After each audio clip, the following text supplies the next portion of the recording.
Hey guys, so here is another recipe that you can take and add some more to it if you want. You can spice it up in any way you want. But our youngest daughter was overseas for a while. She brought this recipe back. I think it has some fancy name that I'm not sure I can pronounce.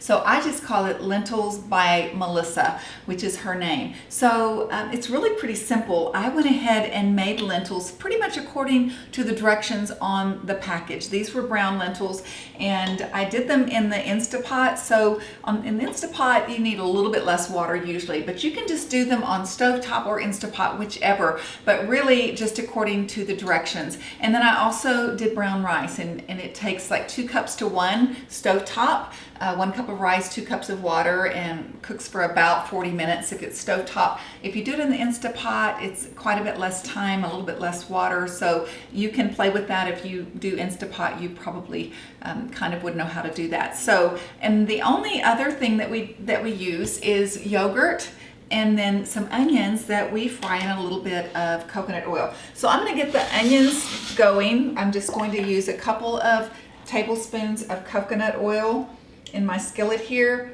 and we're going to add some onions that I've already sliced, and those are just going to kind of pan fry. So I don't think that you are necessarily going to want to hang out the whole time those fry. So just that quick, our onions are done.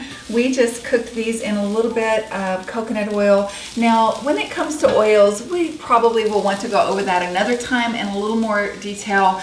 But the general rule for us in our home is, first of all, there are very few oils that we use, and secondly, we don't cook in them real often, but if we cook in coconut oil, we always try to find one that is unrefined, it's cold processed. So these are things that you want to look for on your olive oil as well, expeller pressed, because that's cold processed. When you learn more about the way they process oils, you want to just kind of say no to most, but we think this is a good option for a little bit of cooking once in a while, and that's what we did today. So I got this one at Costco, and something that we enjoy. So on to putting our brown rice that we've already cooked and our lentils that we have cooked together.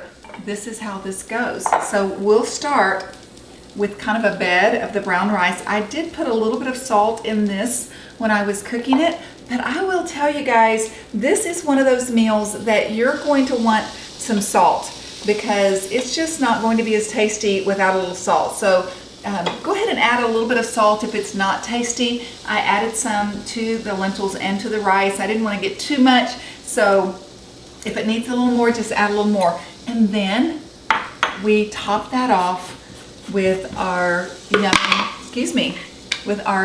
yogurt.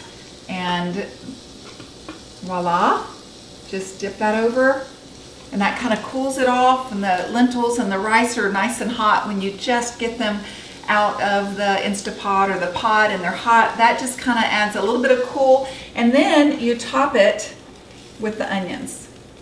And guys, that may not look like much, but when you eat it, it is absolutely delicious. You can add whatever vegetable you want, but you know what? We have a homegrown tomato, and we have some avocado, quite a few right now. So I just pulled out what we had, and yum, dinner is served. So I think you're gonna like it. Give it a try. Let me know what you think. All right, God bless you big. I'll see you next time.